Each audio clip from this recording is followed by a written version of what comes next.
Have you ever felt like you inherited more than just belongings, like the past itself was clinging to you, demanding to be uncovered? Clara Davenport thought the same. When she received news of her grandfather's passing, she expected nothing more than a dusty old house and a few fading memories. What she didn't expect was them, the marionettes, their lifelike faces, frozen in expressions that seemed too deliberate, too aware. Each one looked as if it had a story to tell, and a dark one at that. Little did Clara know, these wooden figures weren't just toys from her grandfather's eccentric collection. They were the keepers of secrets, and those secrets were far more dangerous than she could have ever imagined. The house itself was unsettling, standing at the edge of a dense forest where sunlight barely pierced the canopy. As Clara approached for the first time, the mansion loomed before her like a sentient being, its broken shutters swaying in the wind, mimicking eyelids that refused to close.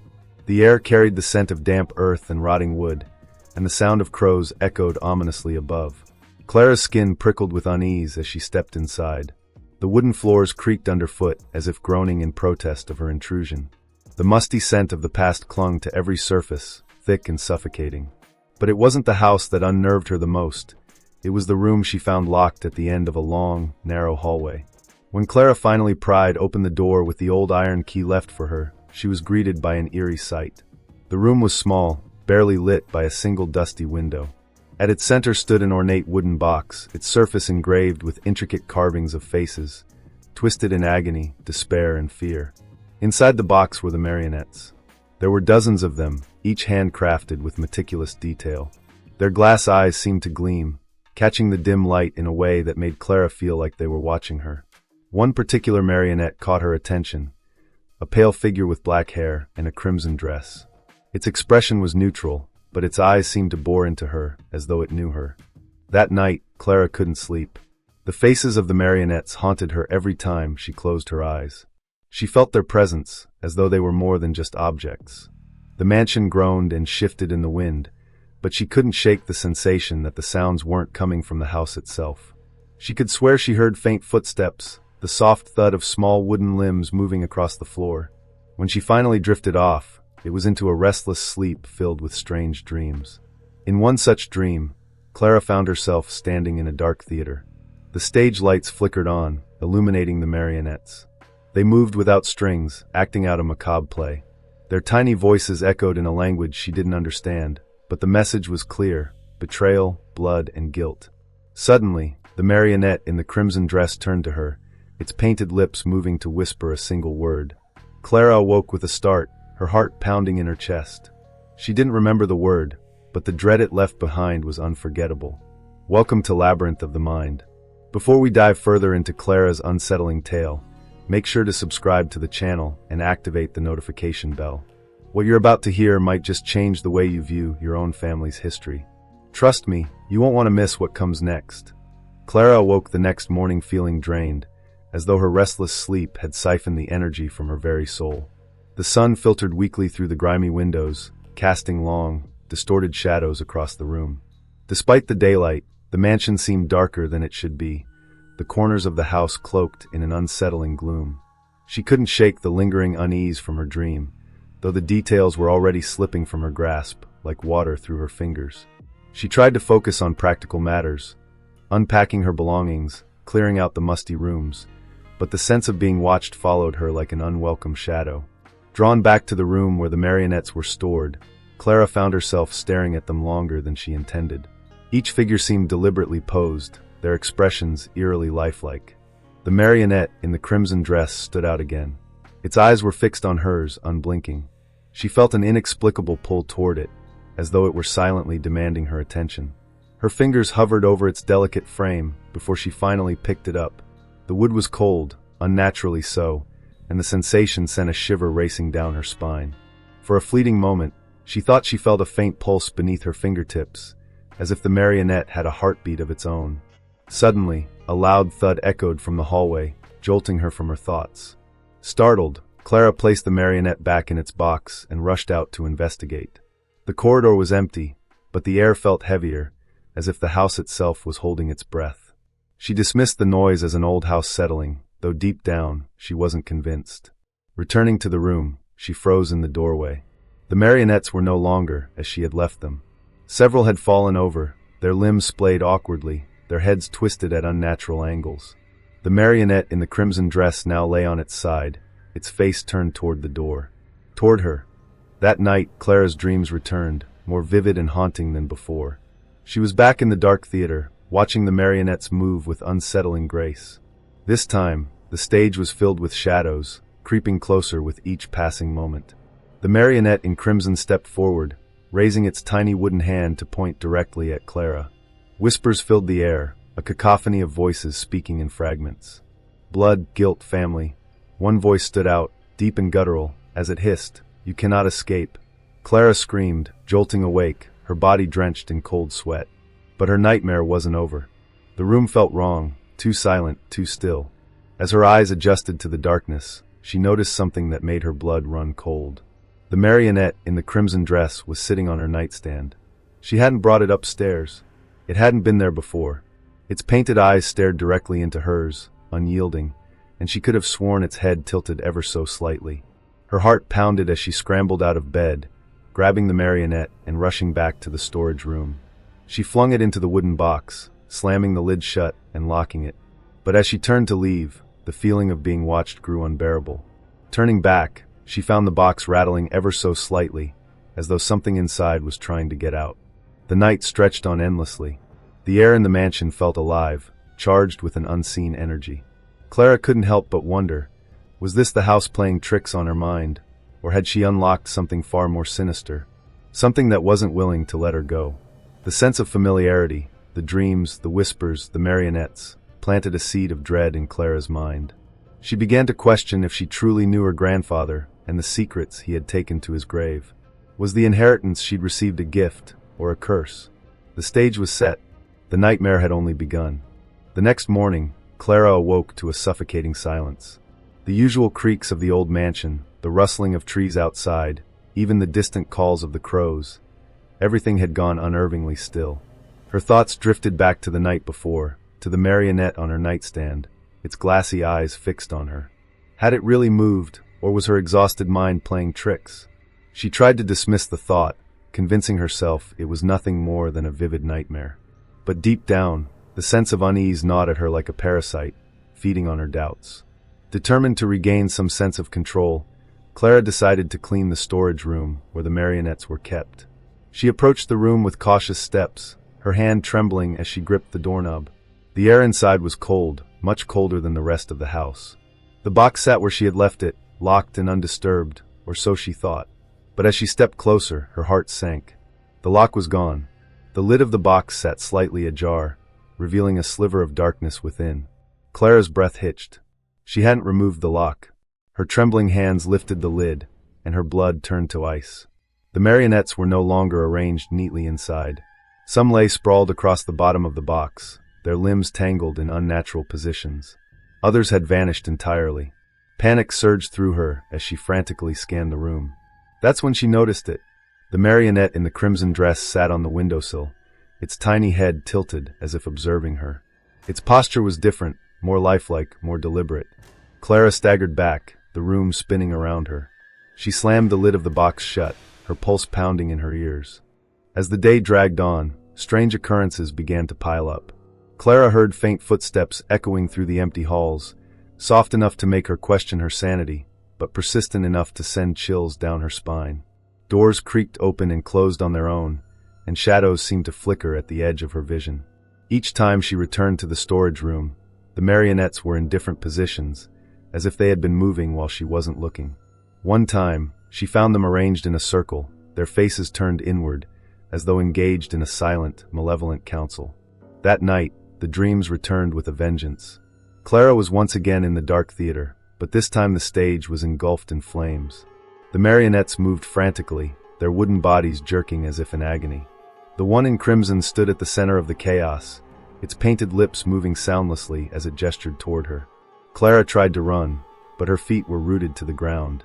The flames grew closer, licking at her skin, and she could feel the heat, the suffocating smoke filling her lungs. The marionette reached out, its wooden fingers closing around her wrist, its touch icy cold despite the inferno.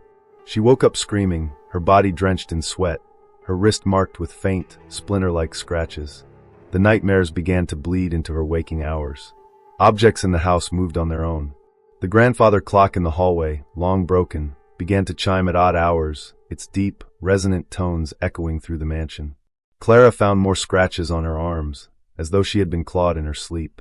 And the marionette in crimson? No matter where she placed it, it always reappeared somewhere else, in the kitchen, on the stairs, even at the foot of her bed. Desperate for answers, Clara dug through the house's old records and her grandfather's belongings. She discovered letters written in his shaky handwriting, detailing his obsession with the marionettes. He believed they were vessels capable of holding memories, or perhaps even souls. One letter chilled her to the core. They speak to me in my dreams. They show me the truth. But the truth comes at a cost. Clara couldn't escape the feeling that the marionettes were alive in some way, watching her, waiting. The shadows in the house seemed to deepen, pressing in on her, and the sense of being watched grew unbearable. Each creak of the floorboards, each whisper of the wind felt like a warning. She was no longer alone in the mansion. And as night fell once again, Clara realized the truth she had been avoiding. The marionettes weren't just playing games. They were telling a story she was now a part of. But what role would she play?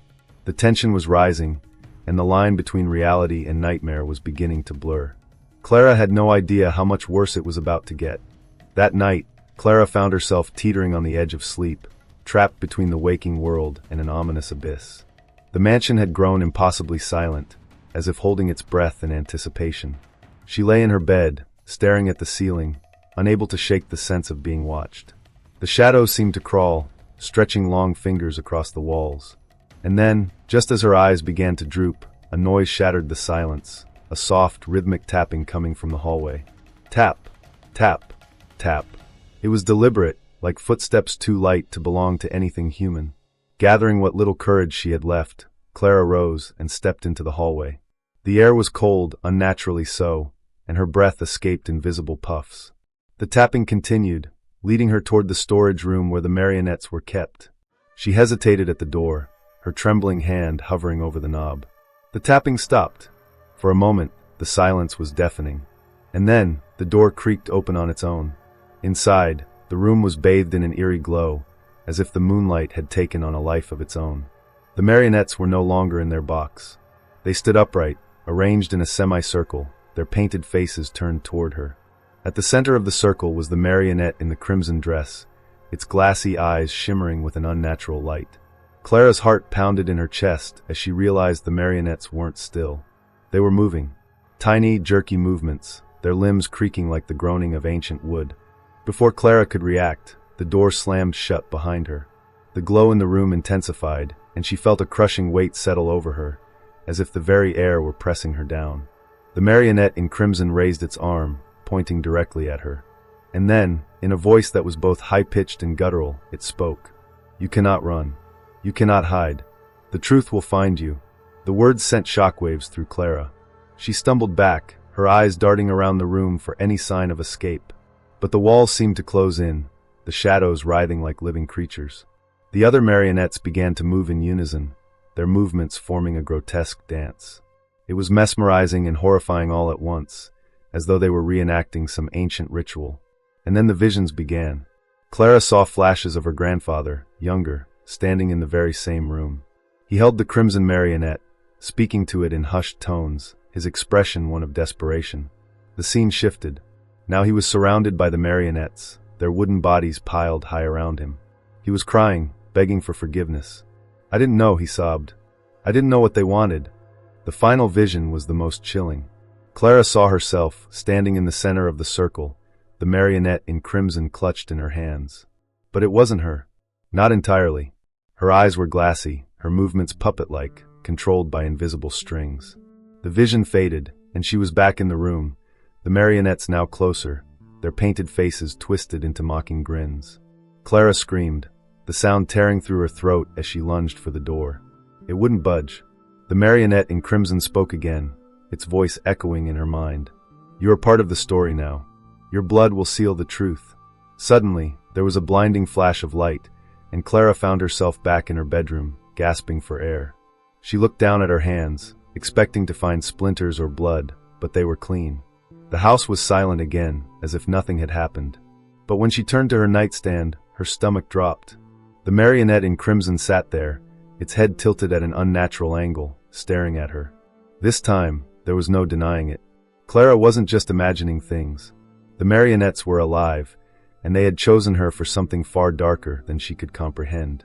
And the worst part, she could feel it now, strings, invisible but undeniable, pulling at her every move. The nightmare was no longer confined to her dreams. It was real, and it was only just beginning. The morning after the harrowing events in the storage room, Clara sat in the kitchen, gripping a cold cup of coffee with trembling hands. She hadn't slept. Every creak of the house, every flicker of shadow kept her on edge. Her mind raced, replaying the visions she had seen, the marionettes moving, her grandfather's desperate pleas, and the horrifying image of herself, controlled like a puppet. She couldn't deny it any longer. Something sinister was tied to these marionettes, and somehow she was part of it. Desperate for answers, Clara returned to the study, where her grandfather's journals and letters were stored. The room smelled of old paper and ink, a comforting yet suffocating reminder of the past. She rifled through stacks of yellowed pages, her fingers trembling as she uncovered entries that painted a chilling picture of her grandfather's life. One journal in particular caught her attention. The cover was plain but worn, its edges darkened as if burned. Inside, the writing was erratic, the handwriting devolving into frantic scrawls as the entries progressed. One passage stopped her cold. The marionettes are not just wood and paint. They see. They hear. They remember. The secrets they hold are too dangerous, but they will not let me destroy them. They are bound to me, to us. I fear what they will do when I am gone. Clara's heart raced as she flipped through the pages. Another entry read, "I tried to burn the crimson one last night. It screamed. It screamed as if alive. I buried it instead, but it came back. It always comes back. I don't know if it's punishment or fate, but I am their keeper now. God help whoever takes my place." The words sent chills down her spine. Her grandfather's paranoia mirrored her own experiences, confirming her worst fears. The marionettes weren't just inanimate objects. They were something more, something alive. And now they had chosen her. Clara's resolve hardened. She needed to know the truth, no matter how horrifying. She searched deeper into the study and found a locked drawer hidden beneath piles of old ledgers. Using a letter opener, she pried it open, revealing a box of photographs and a weathered map. The photos were black and white, showing her grandfather as a young man standing with a group of people in front of the mansion. But what caught her attention were the marionettes, identical to the ones in the storage room. Each person held one, their expressions eerily vacant, as if they were already under the marionette's control. Her eyes fell on the map. It was a hand-drawn layout of the mansion and its grounds, marked with strange symbols. One symbol, a black X, was scrawled over a patch of forest behind the house. Next to it, written in bold letters, was a single word, buried. Clara felt the blood drain from her face. Could this be where her grandfather had tried to hide the crimson marionette? And if so, why had it returned to her? Driven by a mix of fear and determination, Clara grabbed a flashlight and headed outside. The forest was thick, the canopy above blocking out much of the sunlight, casting everything in a dim, eerie haze. As she followed the map, the air grew colder, the wind carrying faint whispers that seemed to echo her name. Her steps faltered, but she pressed on, the sense of being watched growing stronger with each step. At last, she reached the marked spot. The ground was soft, as though recently disturbed, and she began to dig with her bare hands. The soil was damp and cold, clinging to her skin as she unearthed something solid. Her fingers scraped against wood, and she pulled out a small, decaying box. Her heart pounded as she opened it, revealing a single item, an old, weathered marionette. But this one was different. It was crude, almost unfinished, with no paint to adorn its features. Its blank face seemed to stare straight through her, and for a moment, she felt an overwhelming sense of dread. As she held the marionette, a sudden, violent wind whipped through the trees, nearly knocking her to the ground. The whispers grew louder, transforming into guttural growls and anguished screams. Clara clutched the marionette tightly, her breath coming in short gasps as she stumbled back toward the mansion. Once inside, she slammed the door shut and leaned against it, her chest heaving. The house felt different now, heavier, darker, as if it were alive and aware of what she had done. She returned to the storage room, placing the newly unearthed marionette next to the crimson one. For a moment, nothing happened. Then, the crimson marionette's head turned ever so slightly toward the new arrival, its glassy eyes shimmering with what could only be described as malice. Clara felt a wave of nausea as the air around her grew suffocating. She realized with dawning horror that the marionettes weren't just tied to her family's past, they were tied to her future. Whatever secrets they held, whatever truth they protected, it was far from over. The marionettes had a story to tell, and Clara was no longer an outsider. She was part of it now, and the strings of her fate were no longer in her hands. The days following Clara's discovery of the buried marionette blurred together into a haze of fear and paranoia. The mansion seemed to grow darker with each passing hour, its walls closing in as if the house itself were alive. The marionettes no longer stayed confined to the storage room. She would find them in unexpected places, the kitchen, the library, even her bedroom. Their movements were subtle, deliberate, always enough to unsettle her, but never to provide proof that she wasn't losing her mind. Her dreams became worse, blurring the line between reality and nightmare. Each night, she found herself back in the dark theater, the marionettes encircling her, their jerky movements synchronizing as if rehearsing a final act. Their voices grew louder, chanting in a language she couldn't understand, but their intent was unmistakable. They wanted something from her. Each time, Clara would wake up drenched in sweat, the whispers from the dream lingering in the silence of her bedroom. Determined to break free of their grip, Clara began to search for answers in earnest. She spent hours poring over her grandfather's letters and journals, combing through his fragmented thoughts and desperate warnings. One entry stood out: the crimson one is the key. It binds them all. But to sever the strings, a price must be paid. A life for their silence. The cryptic message chilled her to the core. What life? Whose life? Was this why her grandfather had been so haunted in his final years? Unable to make sense of the journal alone, Clara sought help. She reached out to her childhood friend, Marcus, a local historian with a knack for uncovering the macabre. Marcus arrived at the mansion with a mix of skepticism and curiosity, his calm demeanor a welcome reprieve from the oppressive atmosphere that had engulfed Clara. As she recounted her experiences, Marcus's expression shifted from disbelief to concern. "There are stories," he said quietly. "Legends about objects that act as vessels for spirits. Some believe they're guardians of dark truths, bound to protect them at any cost." Marcus suggested they investigate the mansion's origins. Together, they delved into old records, uncovering a disturbing history. The mansion had once belonged to a traveling puppeteer who vanished under mysterious circumstances. Local rumors spoke of strange performances, where audiences claimed the puppets moved without strings, their lifelike motions unsettling and unnatural. After the puppeteer's disappearance, the house passed through multiple owners, all of whom either abandoned it or met untimely ends. As Marcus pieced together the mansion's history, Clara felt the marionette's presence grow more oppressive. They seemed to resent his intrusion, their positions changing more frequently, and their glassy eyes fixed on him whenever he entered the room. One night, as Marcus studied in the library, he heard faint, childlike laughter echoing through the halls. When he turned, he saw a shadow dart past the doorway, small, hunched, and unmistakably inhuman. The following morning, Marcus found scratches on his arm, as if tiny hands had clawed at him in the night. He urged Clara to leave the mansion, but she refused. "I can't," she whispered. "They won't let me." Her voice trembled, and Marcus realized the extent of the marionette's hold on her. Desperate for answers, the two decided to confront the marionettes directly. That night, armed with candles and an old book of rituals Marcus had found, they entered the storage room. The air was frigid, each breath visible in the dim light. The marionettes stood in their usual positions, but there was something different about them. Their glass eyes seemed to glow faintly, and the crimson marionette stood slightly apart, as if orchestrating the scene. Marcus began to recite the ritual, his voice steady despite the mounting tension. As he chanted, the room trembled, the shadows on the walls twisting and writhing. The marionettes began to move, their wooden limbs creaking as they turned to face Clara. One by one, they stepped forward, surrounding her in a tightening circle. Clara felt a crushing weight press down on her chest as the crimson marionette raised its tiny hand, pointing at her. The whispers returned, louder and more insistent, flooding her mind with fragmented images. Her grandfather begging for forgiveness, the puppeteer crafting the marionettes with trembling hands, a woman's face pale and terrified, her scream echoing into silence. Then came the final image, Clara herself, holding the crimson marionette, her expression blank, her movements controlled by invisible strings. As Marcus continued the ritual, the marionettes grew more aggressive. They lunged at him, their tiny hands clawing at his legs, their glass eyes burning with fury.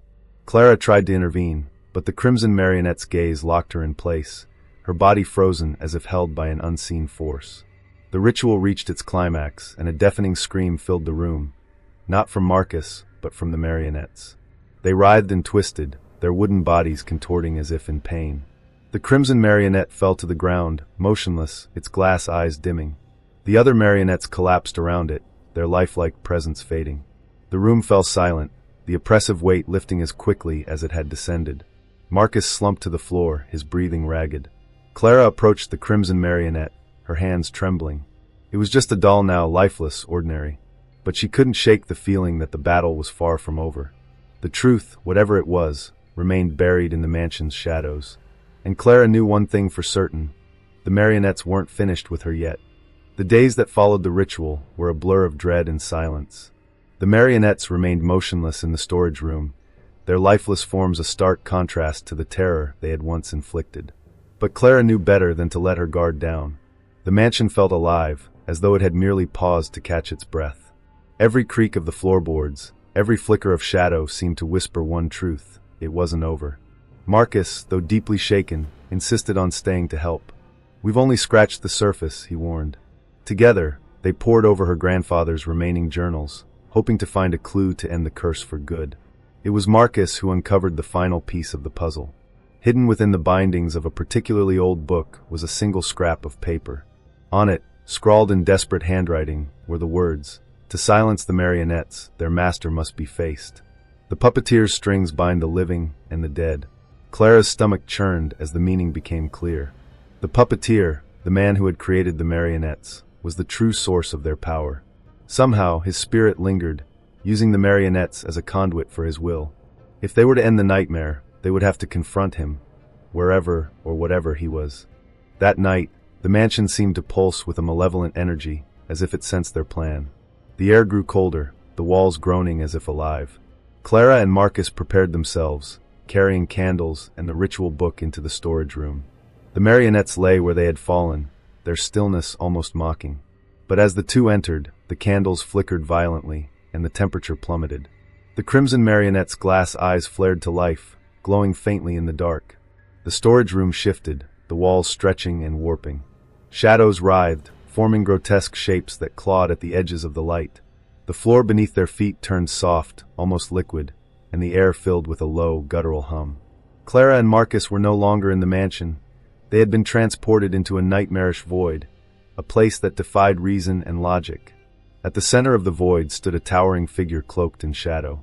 Its presence was overwhelming, its very existence radiating malice. Clara's breath caught in her throat as she realized what she was looking at: the puppeteer. His face was obscured, but his hands were skeletal, with fingers impossibly long, each tipped with jagged claws. Strings extended from his fingers, vanishing into the darkness above, and Clara felt an invisible force tugging at her, pulling her closer to him. The puppeteer's voice was a cacophony of whispers and screams, each word reverberating through the void. "You dare defy me?" he hissed, his tone a mix of rage and amusement. "You are but another puppet, bound to the same strings as your kin." Clara struggled against the force pulling her forward, her mind racing. She remembered her grandfather's words, "The crimson one is the key." Without thinking, she grabbed the marionette from the ground, its wooden form strangely warm in her hands. The puppeteer's attention snapped to her, his shadowy form growing larger, more menacing. "Foolish child," he growled. "Do you think you can sever the strings that bind us?" Marcus began reciting the ritual, his voice steady despite the growing chaos. The void trembled, and the strings connecting the puppeteer to the marionettes shimmered, pulsating with a sickly light. Clara clutched the crimson marionette tightly, her hands trembling. The marionette's glass eyes glowed brighter, and she felt a surge of energy, as though the marionette itself was guiding her. The puppeteer lunged, his claws swiping at Clara, but she dodged, barely staying on her feet. "You cannot destroy me," he roared, his voice shaking the void. "I am eternal." But Clara wasn't listening. She placed the crimson marionette on the ground, her fingers tracing the symbols carved into its wooden surface. The marionette's eyes flared one last time, and then it shattered, sending shards of wood flying in every direction. The strings connecting the puppeteer to the marionette snapped, one by one, each severed string eliciting a deafening scream from the towering figure. The puppeteer writhed, his form collapsing in on itself as the void trembled violently. Shadows swirled around him, dragging him downward into an abyss that seemed to open beneath his feet. "This is not the end," he screamed, his voice fading as he was consumed by the darkness. "You will never be free." With a blinding flash, the void vanished, and Clara and Marcus found themselves back in the storage room. The marionettes lay shattered around them, their lifelike presence gone. The air was still, the mansion finally silent. But Clara couldn't shake the feeling of being watched. As she looked toward the window, she caught a glimpse of her reflection, and for a fleeting moment, it wasn't her face staring back. It was the puppeteer's. The nightmare was over, or was it? In the days that followed their final confrontation with the puppeteer, Clara and Marcus tried to convince themselves it was over. The mansion, once oppressive and alive with malice, had fallen silent. The marionettes were shattered, their lifelike essence extinguished. Yet the house still carried an unsettling weight, as if holding on to secrets too dark to be fully erased. Clara couldn't bring herself to leave the mansion just yet. She wandered its halls, staring at the faded wallpaper and dust-covered furniture, wondering how many untold stories the house had witnessed. The shattered remnants of the marionettes lay locked in the storage room, but Clara refused to set foot inside. She wanted to believe the nightmare had ended, but deep down, a gnawing doubt lingered. The dreams didn't stop. Each night, Clara found herself back in the dark theater, its stage empty, its audience an endless sea of shadowed figures. The marionettes were gone, but their absence only made the space feel more sinister. The whispers persisted, a cacophony of voices calling her name, warning her, mocking her. And always, in the distance, she felt a presence, watching, waiting. She would wake up gasping for air, her sheets tangled as if she'd been struggling against invisible strings in her sleep. Marcus stayed for a few more days, helping her piece together the history of the mansion and its cursed marionettes. "There's still so much we don't understand," he said one evening as they pored over her grandfather's journals. "The puppeteer, the marionettes, they weren't just tools. They were part of something bigger, something we can't fully comprehend." His words did little to comfort her. On his final night at the mansion, Marcus experienced something he didn't tell Clara. As he packed his things in the guest room, he noticed a small figure sitting on the windowsill. It was a marionette, one he hadn't seen before. Its features were crude, unfinished, but its glass eyes gleamed faintly in the moonlight. Before he could react, it toppled over, falling into the shadows below. When he rushed to the window, there was nothing there. Shaken, Marcus decided not to mention it, fearing Clara was already too close to the edge. After Marcus left, the mansion felt impossibly large, every creak of the floorboards amplified in the deafening silence. Clara threw herself into cleaning and cataloging her grandfather's belongings, hoping to distract herself. But strange occurrences began to creep back into her days. Books she'd stacked neatly on shelves would appear scattered across the floor. Doors she'd locked would swing open on their own. The old grandfather clock, broken for years, began to chime at random intervals. One evening, Clara decided to finally confront the storage room. Armed with a flashlight and a heavy sense of dread, she unlocked the door. The room smelled of old wood and decay, the air heavy and stale. The shards of the marionettes lay where she and Marcus had left them. But as she stepped inside, her heart stopped. The crimson marionette, which she had shattered during the ritual, was no longer there. Her flashlight flickered, casting erratic beams of light across the room. Clara's pulse quickened as she backed away, her mind racing. Had someone taken it? Or, she didn't want to finish the thought. That night, Clara woke to a noise she hadn't heard in weeks. The faint, rhythmic tapping of tiny feet on the wooden floor. She froze, her breath hitching in her throat. The sound came closer, stopping just outside her bedroom door. For what felt like an eternity, the house was silent. Then, the doorknob began to turn. Clara grabbed the nearest object, a heavy lamp, and held it tightly as the door creaked open. There was nothing there. The hallway was empty, shrouded in shadows. But as she stepped closer, she noticed something on the floor, a single red ribbon, frayed at the edges. It was unmistakably from the crimson marionette. In the following days, Clara became increasingly paranoid. She felt eyes on her wherever she went. Shadows in the corners of her vision seemed to move, only to disappear when she turned her head. Her reflection in the mirror began to betray her, lingering a fraction of a second too long, or tilting its head when she didn't. She could no longer tell what was real and what was the work of her unraveling mind. One morning, Clara woke to find a single sentence scrawled on the fogged-up mirror in her bathroom. "The strings are never truly cut." The final straw came when she found a new marionette sitting on the kitchen table. It wasn't one of her grandfather's, she was sure of it. This one was smaller, with a face eerily similar to her own. Its painted lips were twisted into a knowing smile, and its glass eyes seemed to glint with malice. Clara screamed, hurling it across the room. But when she returned moments later, it was back on the table, untouched. Clara realized the truth she had been avoiding. The puppeteer's curse hadn't been destroyed, it had simply shifted. The strings that had once bound the marionettes now bound her. She wasn't free. She was just another puppet in a story that would never end. As the days turned into weeks, Clara disappeared. The townspeople whispered about the strange woman who inherited the Davenport mansion, but when they finally went to check on her, the house was empty. The only thing they found was a single marionette sitting in the center of the dusty living room. A crimson one, its head tilted, its glass eyes fixed on the door as if waiting for the next player in its twisted game. The mansion stands abandoned to this day, its windows dark, its halls silent. But locals swear they hear whispers on the wind, faint laughter carried through the trees. And if you're brave or foolish enough to look inside, you might catch a glimpse of something moving in the shadows. Or worse, something watching you back. Do you dare to enter? Or will you leave the strings to someone else? The choice is yours, if you can trust that it's truly yours to make.